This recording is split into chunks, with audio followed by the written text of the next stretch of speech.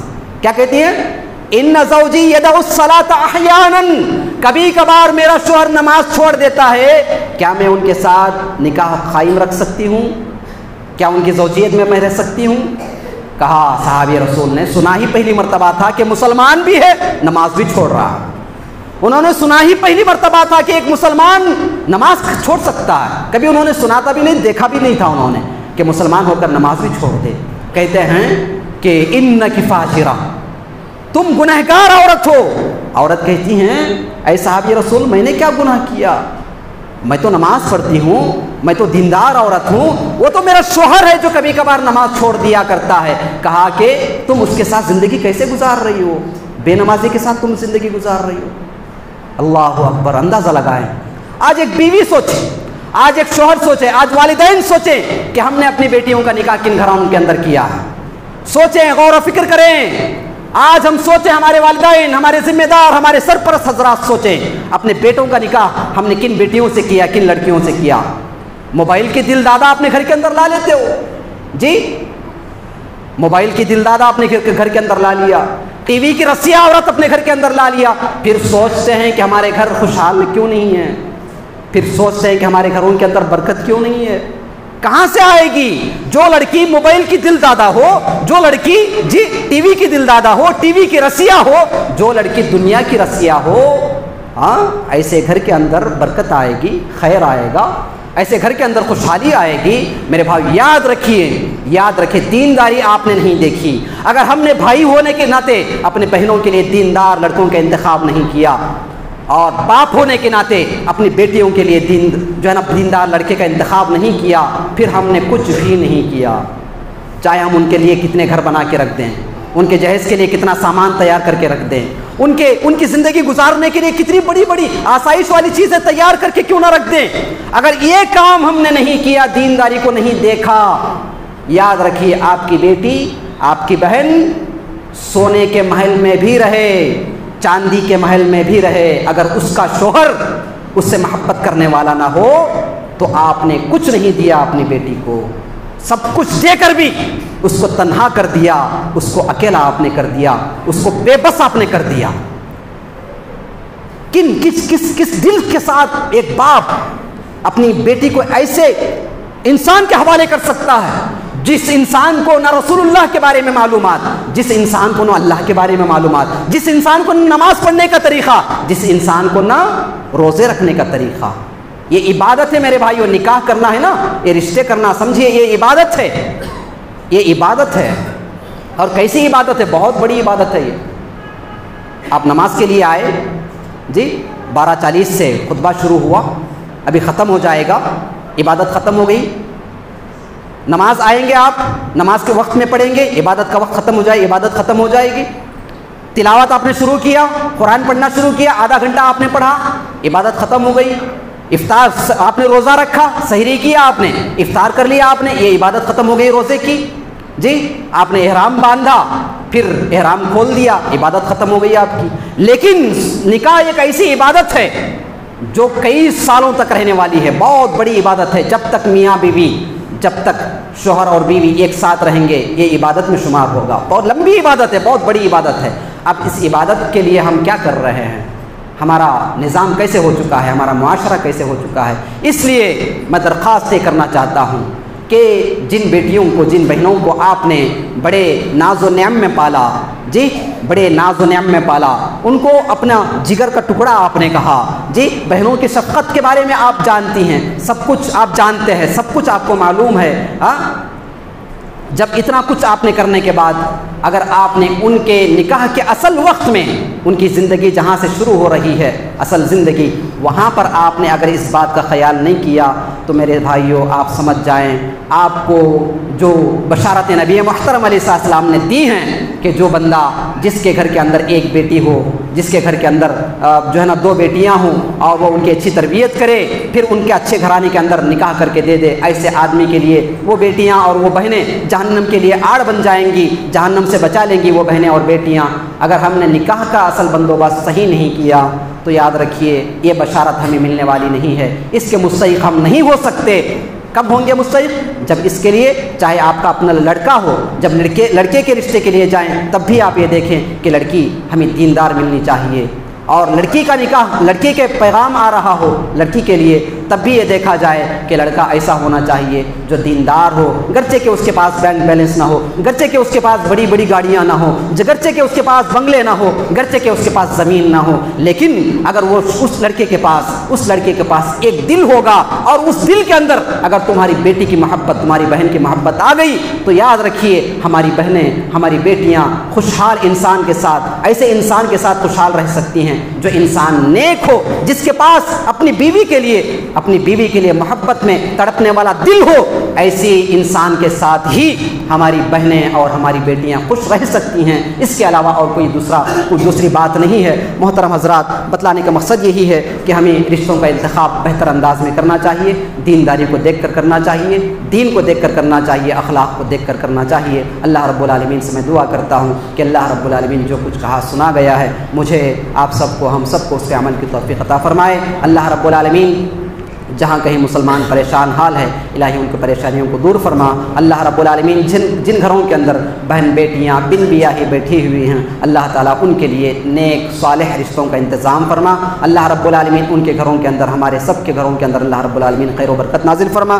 اللہ رب العالمین جہاں کہیں مسلمان مقروض ہے، قرض میں ڈوبا ہوا ہے، الہی اس کے قرض کو ادا کرنے کی کوئی نہ کوئی صورت نکال دے۔